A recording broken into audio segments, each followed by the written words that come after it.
Welcome, ladies and gentlemen of the old world. Today, my friends, we're back with the tournament showdown between the High Elves and Norsca. On the forces of the High Elves, it's going to be Xiphos and IMRIK Rahl on the Norscans. So it should be quite a bit of fun. This is a tournament showdown from Subutai's Midweek Madness, and this is essentially a top 16 showdown. Both of these individuals, I believe, are in the top 16, so certainly a heavyweight fight. Now for Xiphos, who's always been a big fan of the Elves, it's going to be Spearmen backed up by the Lothern Sea Guard in the secondary and Sisters of Avalorn. So Sisters of Avalorn certainly pack a heavy-duty punch. I mean, fire damage is pertinent against Norsca. They do have some regenerating units. And of course, the armor piercing is always good, right? Sisters are just a really, really awesome unit. They're able to kind of sit and shoot, not get punished by vortexes or, a heavy shock half type units. Now, IMRIK is for sure scary. I mean, he's one of the better duelists in the game. As far as the kit that was brought, it looks like it's going to be IMRIK's Vuvuzela and Lord of Dragons. So yeah, it looks like it's going to be the army-wide buff as well as the debuff and the breath attack, which is a Star Dragon breath attack, which is very scary. Life caster with the standard Earthblood and Dwellers, and that's going to be it for the starting High Elf army. Now looking over at the forces of Norsca, who are very, very meta. Norsca is hands down a top tier faction. I believe they're in the top 5 for sure. I think they have like a 60-70% win rate, whereas High Elves are down in the 30s, so certainly a little bit trickier to play. But one of my theories about High Elves is that a lot of high-level players are typically going to be playing, some of the easier factions to play, right? They're just going to go for the ones that are a little bit more consistent, don't require as much, stressful micro, all those type of things like that. And, maybe if you saw a lot of really, really high-level players like Xiphos, for example, playing High Elves more often, it might be different. But, most people will, of course, go for the meta when they're trying to win tournaments and things like that. One of the things I really like about watching Xiphos for sure. Now, coming in here, he is going to get IMRIK. IMRIK is flying across the field, maybe looking to get a breath attack. In the forest, the great IMRIK is going to be hiding with a lot of Horsemasters, so it looks like he's got 2 in total. Of course, Horsemen are just crazy strong. The fact that they, when they're in melee combat, they also throw their ranged attacks. Like, Marauder Horsemaster will beat an Empire Knight in a straight-up fight. If they just charge each other, the Horsemaster will eventually win that because they get 2 attacks, basically. They get their melee and they get their javelins. Now, IMRIK is going to get poked a little bit. And the Marauder Horsemaster is just going to be chasing him back, doing some very, very conservative skirmishing. Not extending out too far, obviously, because you don't want to get caught by the Lothern Sea Guard and all these sisters back here who are not stalking, so he can't see those coming. But good trade there. Yeah, IMRIK does take probably about 600-700 HP damage. That's going to be a little bit of value accrued. You can see about 200 value for IMRIK with our new fancy UI up there at the top, which is really cool because it also shows who the players are in these replays, which normally I can forget when I get sent a fair amount. But it looks like the main fighting is going to be on. The High Elves have summoned in some Silver and Guard, which aren't a bad choice. Their armor makes them very durable against basic Marauders. They'll hold for like 45 minutes. And the High Elves are going to be grabbing objective 1 here. Most likely we'll have an opportunity to get 2 as well, because IMRIK is just kind of circling back and forth, and none of the Marauders want any of that. I think some of them are champs. So yeah, we got Marauder champs coming in. And the dreaded double Manticore. Okay, so IMRIK is going to be saving up for double Manticores, and those guys are going to be moving out, maybe looking to pick a fight with IMRIK, which is very risky for sure. They do have Rampage, so if they get beat up a little bit, he can land on the ground and lure them into spears. There's a lot of nice micro tricks for sure. Now, Marauders getting nailed by the Sisters of Avalorn. Marauders also getting poked, but Norsca is going to be pulling the trigger, going pedal to the metal, baby. And Swordmasters of Hoeth coming in the back. Very, very elite High Elf forces. Excited to see that. I mean, they'll wreck Marauder champions pretty badly, right? But the Marauders with Grey Opens getting pounded by the Focus Fire, and the Sisters of Avalorn look like they're going to be turning about face and trying to get on your boy Wulfric here, and it looks like he is going to get bathed in a little bit of magical fire. Nice Pit of Shades coming down, very, very good cast there from IMRIK Rahl, and the pirate ship of Wulfric. Oh my god, brutal backfield pressure, and the 2 Manticores is going to be jumping on the Life Caster. Now IMRIK is not going to be taking this one. He jumps in, the Lord of Dragons, probably using his debuffs as well. Lord of Dragons is active, very, very nice Pit of Shades. And the Norscans have collided with the Spearman line, so we'll see how long they can truly hold. But honestly, a very, very good opening here for Norsca. And our big boy IMRIK here also getting hit with javelins, but he is one of the scariest duelists in the game, and both Manticores are already rampaged.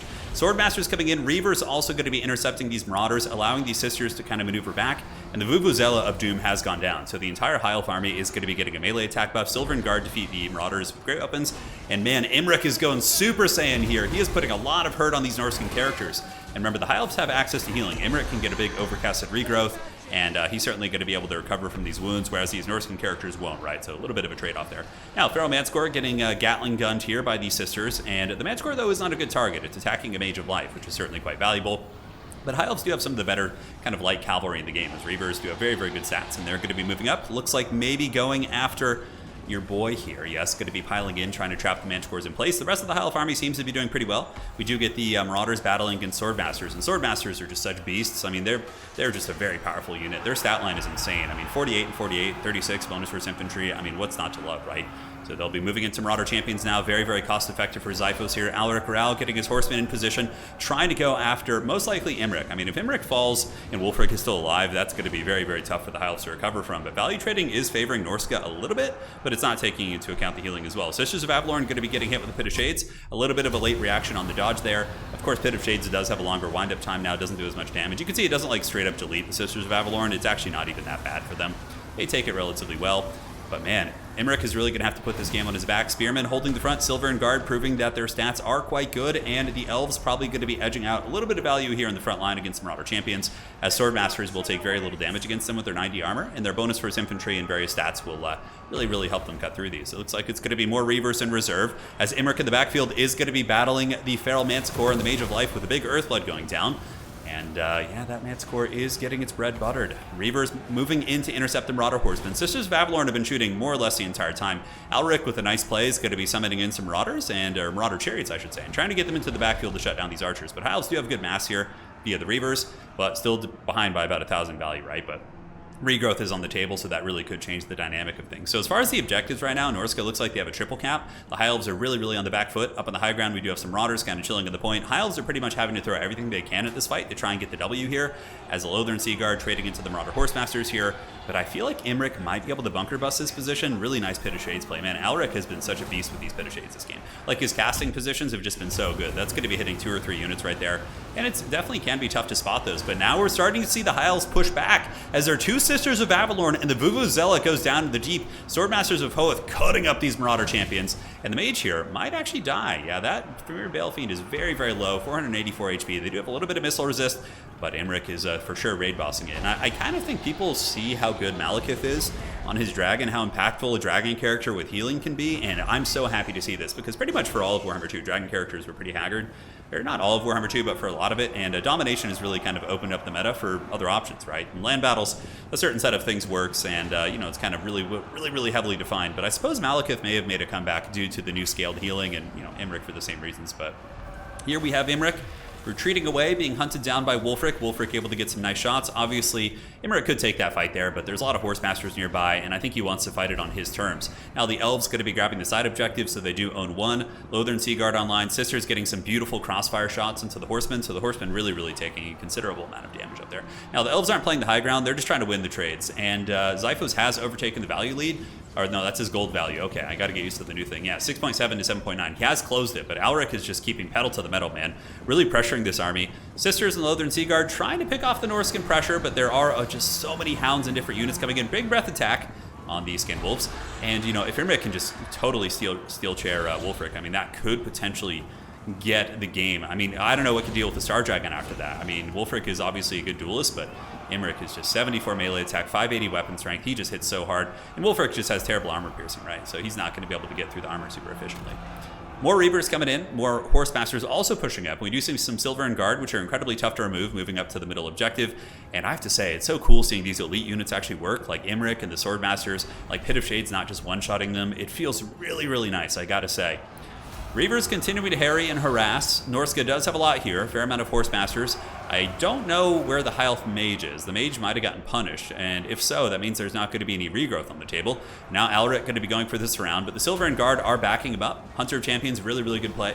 That's going to be lowering his armor down to 60. Xiphos probably going to be trying to retreat there, but he's got that nice Daka line, and that Daka line is putting a ton of hurt on these relatively expensive Horsemasters right here.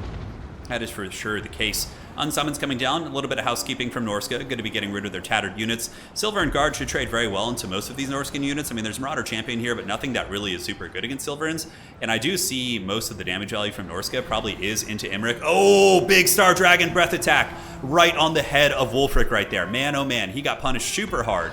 And now IMRIK's going to be hunting down old Wulfric, as the Silver and Guard looking like they're getting that momentum. I mean, you know, if you don't quite finish off IMRIK and he's still able to fight in this state, plus the healing, the damage value is only 1,200 difference right now. Now the middle objective is going to be going to the Elves. And currently, if we look, it's 786 to 173. So obviously a pretty big lead in terms of points for Norsca. But Norsca is looking kind of bare bones.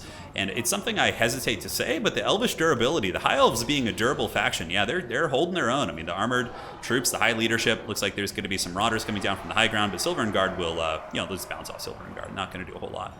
IMRIK does land on the ground and lures the Manticore. Oh, but the Manticore going for the kill here on the Mage. Now, if IMRIK can rampage this Manticore before it kills the Mage, that would be a huge play, but yeah, that Mage is certainly very valuable. Those Earthbloods are big, and it looks like the Mage is able to evade that attack, and there are going to be some Reavers coming in. Earthblood going down super clutch. Every heal you can get on IMRIK is just so darn valuable, and now Lord of Dragons is active. That Manticore is rocking 1 melee attack, so probably going to be struggling to connect with that Mage with the Lord of Dragons debuff, and yeah, it looks like the Elves might be able to get these 2 objectives back. It could come into a situation where Norsca Helm's Deep, but up on the high ground, it looks like the Norskins did commit their troops to try and secure the middle objective, and that's going to be allowing some Silver and Guard of Xiphos to grab that point.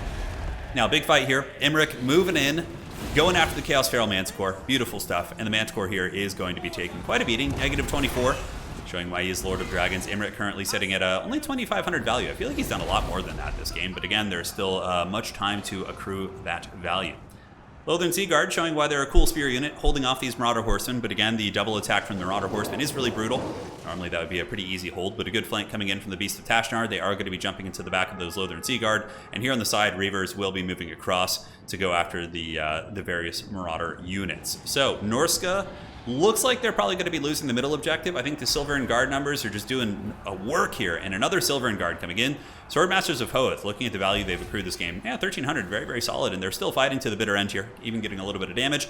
Top objective is taken by some High Elf Silverins. Meanwhile, Marauders will move over there, but Marauders will do nothing against the 55 melee defense as well as the armor. Silver and Guard, maybe that's one of the kind of keys that High Elf players haven't been utilizing as much. They seem to be pretty darn cost effective, and they really just fight for a long time. Now on the side point, we do see the High Elf forces buckling a little bit. Some Reavers did get in there, but the Reavers will get wrecked by Horsemasters due to the double attack there. You can see how they throw when they're in combat. It's just so broken. I really hope they fix that, because you can't just like outright ban Marauder Horsemen. It's a bug that's been in the game for a while, but it's certainly something that makes Chaos perform a lot better, and I think would bring them to heal a little bit in terms of balance. But Elves still able to do it, man. Xiphos has got 11.6, 12,000 for IMRIK, which means it's actually a very, very huge lead for Xiphos, considering that he does have, IMRIK alive, and the healing is on the table with all of those Earthbloods that we've been seeing all game, and now there's going to be even more Reavers coming out. So Reavers are just a very cost-effective unit. IMRIK, though, is at 1066, Xiphos at 381. It is a double cap. Obviously, the game would we be won looking at the points here. Yeah, so he flipped the objectives. Currently, you could see it still would be a victory for IMRIK. IMRIK will win in 426 seconds and Xiphos at 468. So Xiphos is going to need to get a triple cap here, which probably is pretty doable considering that he's got the Silver and Guard all over the place, and the big dragon character is going to come in and just karate chop. Probably going to be seeing a terror route coming down on the Marauder Horsemen soonish if they get a little bit more beat up. Wulfric does get intercepted by the Reavers, trying to keep him from getting on top of the Lord of Dragons. And now Hunter of Champions is active. So this is where, if you are the big Dragon Master, you're probably going to want to pull through and try and escape while that debuff is active. But man, Norsca's pressure is pretty scary. Marauder Horsemen doing huge work, Silver and Guard flanking in, but the terror route, huge. We see Horsemasters, we see Condom Wolves just breaking here. It's just a really, really good fight as the High Elf Spearmen and Reaver Cav, and it looks like some Silver Helms actually came out. And having the shields is even more relevant than ever, right? And up in the high ground, yeah, bit of a wet noodle contest. Obviously, those guys are not going to want to attack. And the side objective probably going to be going to our French Elf King here, as IMRIK is going to be circling about 2,300 on IMRIK. He could get a big charge on Wulfric. Probably that wouldn't be a bad play, considering how beat up the army is here. And now you can see your boy is going to be going for that snipe. 1134 points for Norsca. Certainly a little bit stressful, but I don't see any way that Norsca can get back into the game. And I think that IMRIK is going to butter the bread of Wulfric. I mean, he's just a superior duelist. I mean, he costs like twice as much, but in this situation, he is going to be very, very heavily favored, I would imagine, with Hunter of Champions being off cooldown. And the High Elf Cav be able to rout off the Norskins. So the Norskins are on the run. The Lyrian Reaver is moving across, going after those, and that is going to probably be game blouses, as Wulfric gets absolutely crushed by IMRIK. Man, what a great game. That was so scrappy. We really got to see the power of the sisters. We might see a little bit of scrapping here from Elric. It looks like he's moving in for the objective, but I think the Elves will probably get this one. We'll see. Just need to move some spears back onto the point. Spearmen moving up here, probably going to be intercepting those Marauders. And the point does become a triple cut for the Elves. Obviously, Norsca has some tools to scrap with, but now the High Elves can just defend the objectives. And it's basically desperate hound play, trying to get the points back, moving back and forth, trying for these ninja attempts. But that is just simply not going to work, because now Xiphos is going to catch up in points, and it's going to get to the point where he could win on 2 objectives, and then it's really just game over from there. Like, Xiphos is a value lead in conjunction with the healing. A big scary dragon character is kind of getting popped a little bit. The Marauder Horseman, Elric's micro is like really, really scrappy. Really, really scrappy. And it looks like the Norscan Goon Squad might be able to resecure an objective here, but they would have to get more than that.